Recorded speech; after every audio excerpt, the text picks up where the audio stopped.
কিছু কিছু বাঙালি রয়েছে আনন্দবাজার পরে এই রকম বাঙালি, তো বলে রাখছি এরা প্রথমত হচ্ছে মধ্য মেধার, আর আপনাদের চ্যানেলের মধ্যে দিয়ে বলে রাখি এরা প্রত্যেকটা হচ্ছে গিয়ে বাছা বাছা শয়তান, স্বার্থপর এরা। এই লোকগুলো আজকে বসে আছে চুপচাপ, মুখে আঙুল দিয়ে বসে রয়েছে, এদের জন্য আরো বেশি বিজেপি সাহস পাচ্ছে।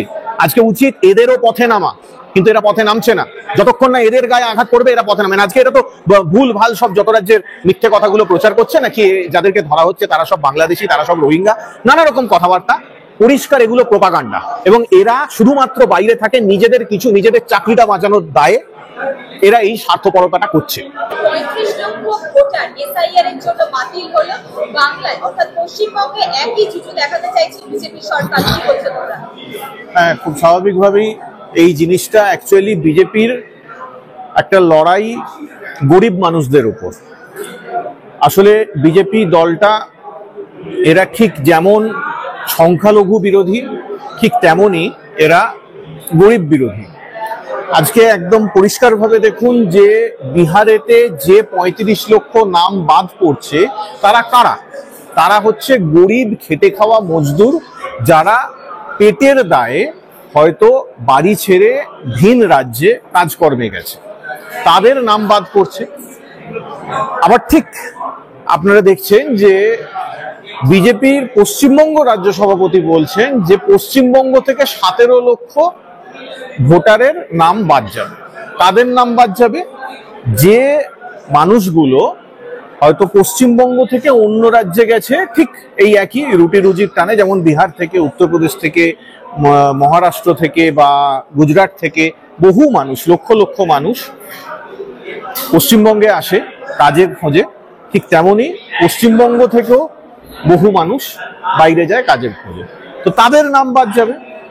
তো এই কাজের খোঁজে যে গরিব চাষি ঘরের লোকেরা হয়তো শ্রমিক হয়ে বাইরের রাজ্যে যাচ্ছে কাজ করার জন্য, সেই মানুষগুলোর নামটা বাদ দেবে।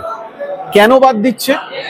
এই লোকগুলো আজকে এরা বলছে যে পশ্চিমবঙ্গে নাকি কাজ পাচ্ছে না, তাই এরা পরিযায়ী শ্রমিক হয়ে বাইরের রাজ্যে যাচ্ছে।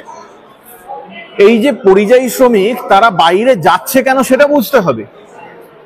এই 100 দিনের টাকাটা তারা আটকে রেখেছে, বিজেপির সরকার আটকে রেখেছে, তো সেই 100 দিনের টাকাটা দিয়ে দিই। তাহলে তো আমাদের যে শ্রমিকরা রয়েছে তারা নিজের বাড়ির আশেপাশেই কাজকর্ম পাবে। নিজের বাড়ির আশেপাশে যদি কেউ রুটি রুজি রোজগার করার মতো সুযোগ পায়, তাহলে কে নিজের বাড়ি ছেড়ে অন্য রাজ্যে যাবে, ভিন রাজ্যে যাবে? আসল ব্যাপারটা হচ্ছে এইটা। প্রথমত ওরা মুসলিমদেরকে ভয় দেখাচ্ছে, 2 নম্বর ওরা ভয়টা দেখাচ্ছে গরিব মানুষদের, গরিব শ্রমিকদেরকে ভয় দেখাচ্ছে। কেন? এর পেছনে একটা পুরোপুরি পলিটিক্যাল কারণ আছে। পলিটিক্যাল কারণটা কি রকম? ওরা দেখেছে যে প্রচুর প্রোপাগান্ডা ছাড়িয়ে, প্রচুর ভয় দেখিয়ে, টাকা পয়সা ছড়িয়ে, নানা রকম কাণ্ড কারখানা করে ওরা পশ্চিমবঙ্গে কোনোভাবেই ক্ষমতায় আসতে পারছে না। তো পশ্চিমবঙ্গে যদি ওরা ক্ষমতায় আসতে না পারে, তাহলে কি করতে হবে? যে পশ্চিমবঙ্গে যে সরকার রয়েছে বা যে পার্টির সরকার রয়েছে তাদের যে ভোটার রয়েছে, সেই ভোট ব্যাংকটাকে যেভাবে হোক আটকে দিতে হবে। সেই ভোট ব্যাংকটা যাতে, সেই ভোটাররা যাতে ভোট কেন্দ্র পর্যন্ত যেতে না পারে। ঠিক যেমন বিহারেতে ওরা এই জিনিসটা করছে, যে বিহারে এই বেশ কিছুদিন ধরে ওদের একটা মিলিজুলি সরকার চলছে বিজেপি।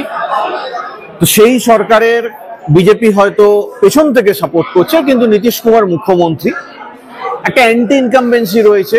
মূলত সেই অ্যান্টি ইনকামবেন্সিটা এদের বিরুদ্ধে যাবে। গরিব যারা খেটে খাওয়া মজুর রয়েছে তারা এদের বিরুদ্ধে যাবে।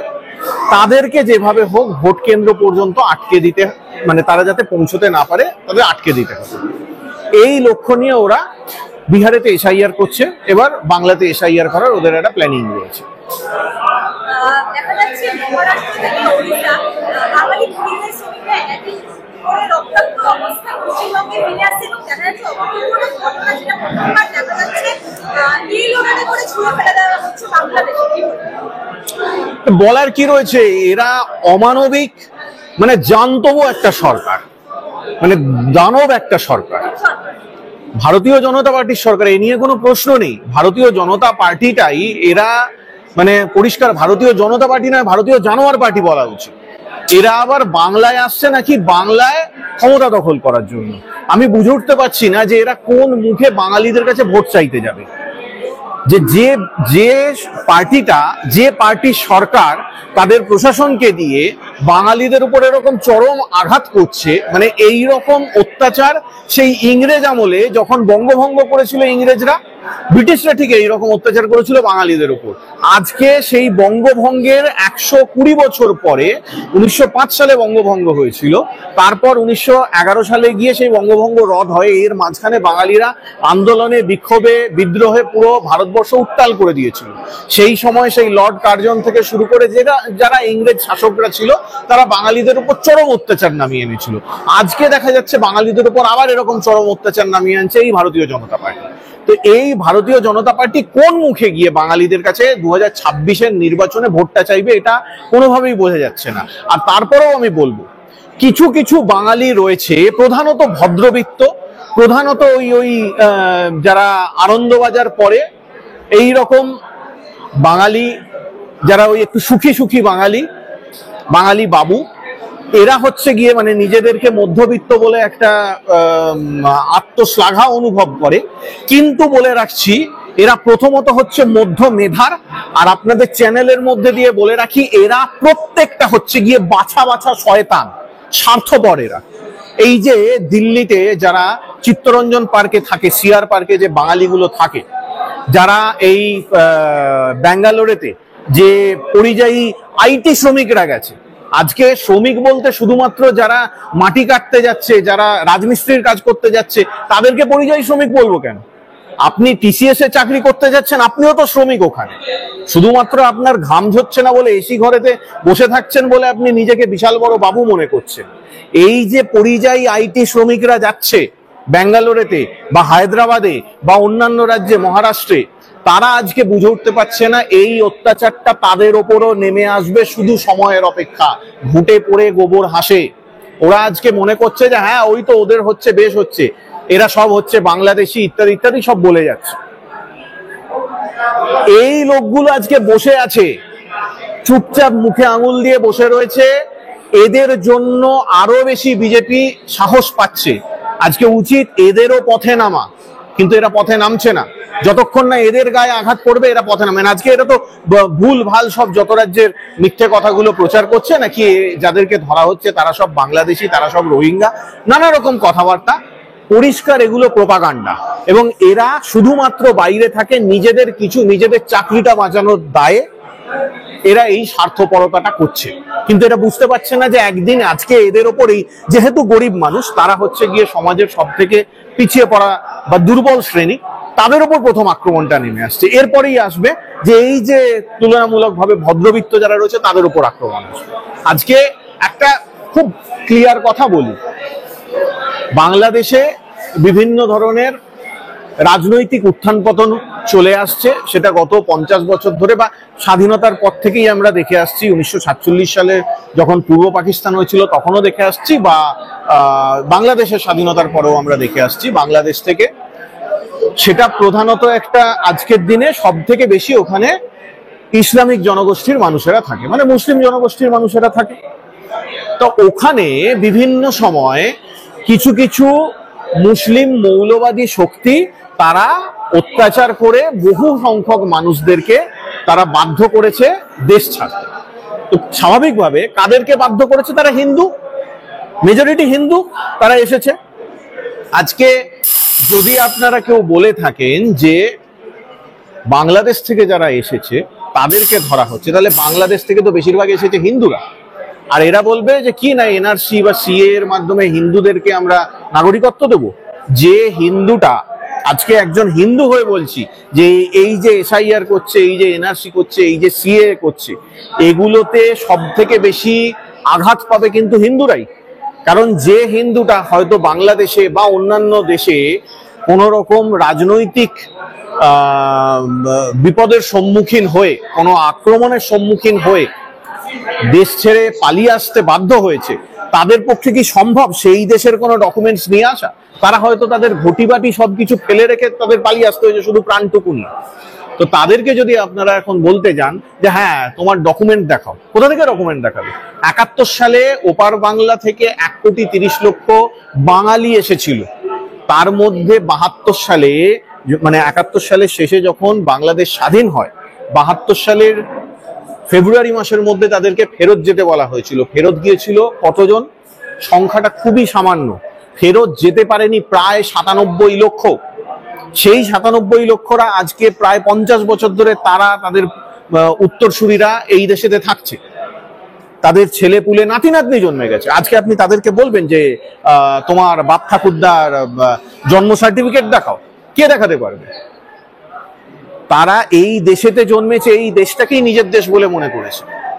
আজকে এরা শুধুমাত্র বাঙালিকে ঝাড়ে বংশে উৎখাত করার জন্য, বাঙালিকে যেমন ওই মায়ানমারেতে এথনিক ক্লেনজিং করা হয়েছে রোহিঙ্গাদের, ঠিক বিজেপি ওই মায়ানমারের জুনটা সামরিক সরকার যে রয়েছে, স্বৈরাচারী সরকার, সেই স্বৈরাচারী সরকারের মতো বিজেপি বাঙালিকে ভারতবর্ষ থেকে এথনিক ক্লেনজিং করার চেষ্টা করছে। এই পুরো সমস্ত যে চক্রান্ত, এই এসআইআর, এই এনআরসি, এই সিএ সবকিছু হচ্ছে গিয়ে এই চক্রান্তের এক একটা পার্ট। যখন বাঙালিদের দাঁড়িয়ে দেওয়া তখন মিঠুন চক্রবর্তীকে প্রশ্ন করার সময় বলছে এটা সম্পূর্ণ মিথ্যা কথা, কথায় কিছু। আসলে মিঠুন চক্রবর্তী পবিত্র সরকার থেকে তিলোত্তমা, সবাই তিলোত্তমা ম্যাডাম সবাই একই কথাই বলছে। আসলে আমি মিঠুন চক্রবর্তীর কথা বলি, উনি তো দীর্ঘদিন ওই বম্বেতে থেকেছেন বা ওখানে হিন্দি সিনেমায় অভিনয় করে ওনার একটা পরিচিতি তৈরি হয়েছে। উনি হয়তো ভুলে গেছেন যে বাংলাতে যদি মৃণাল সেন ওনাকে ওই মৃগয়াতে সুযোগ না দিতেন, তাহলে উনি ওই হিন্দিতে গিয়ে ওই ডিস্কো ডান্সার করার সুযোগ পেতেন না। তো আজকে উনি বিজেপির নতুন কি বলা যেতে পারে মুখ হয়ে ওঠার চেষ্টা করছেন। বিজেপির তো একজন বাঙালি মুখ দরকার, বাংলায় নির্বাচনে যেতে গেলে একজন গ্রহণযোগ্য বাঙালি মুখ দরকার। ওই জন্য মিঠুন বাবুকে বম্বে থেকে নিয়ে আসা হয়েছে। উনি এখন বিজেপির তালে তাল মেলাবেন স্বাভাবিকভাবেই। এখন উনি বুঝতে পারছেন না যে উনিও কিন্তু ওই বম্বেতে একজন মাইগ্রেন্ট লেবার, উনিও কিন্তু বম্বেতে একজন পরিযায়ী অভিনেতা। হ্যাঁ, উনি ভুলে গেছেন হয়তো যে সময় উনি বম্বেতে গিয়ে স্ট্রাগল করছিলেন, সেই সময় জিতেন্দার ওনাকে কালুয়া বলে কিরকম ভাবে তাচ্ছিল্য করেছিল। জিতেন্দার একজন বম্বে সিনেমার, বলিউডি সিনেমার নায়ক, কিরকম ভাবে তাচ্ছিল্য করেছিল। প্রথম দিকে বহু পরিচালক প্রযোজক ওনাকে কিরকম ভাবে দূর করে তাড়িয়ে দিত। উনি এগুলো ভুলে গেছেন, ওই জন্য উনি আজকে এইসব কথা বলছেন। আসলে বিজেপির হুক হয়ে তামাক খাচ্ছেন। আর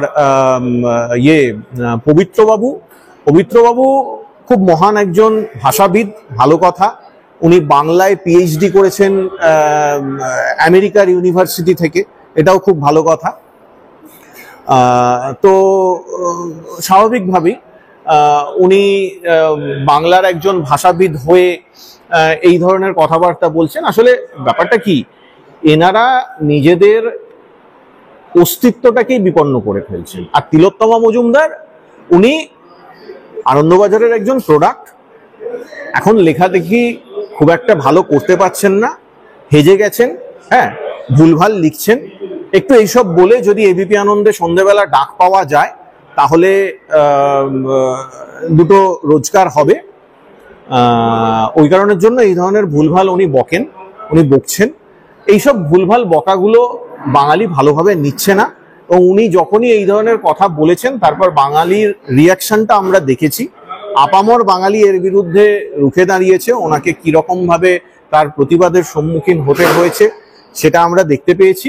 তাই এরা নিজেদেরকে এই সেই গায়ে মানে না আপনি মোড়ল, এরা হচ্ছে গিয়ে আনন্দবাজারের প্রোডাক্ট। সিপিএম বা বামফ্রন্ট একসময় এদেরকে ধুয়ো দিয়ে ফানুস বানিয়েছিল, আজকে ফানুসটা ফুটো হয়ে গেছে, ওই কারণের জন্য এইসব ভুলভাল বকে চলেছে।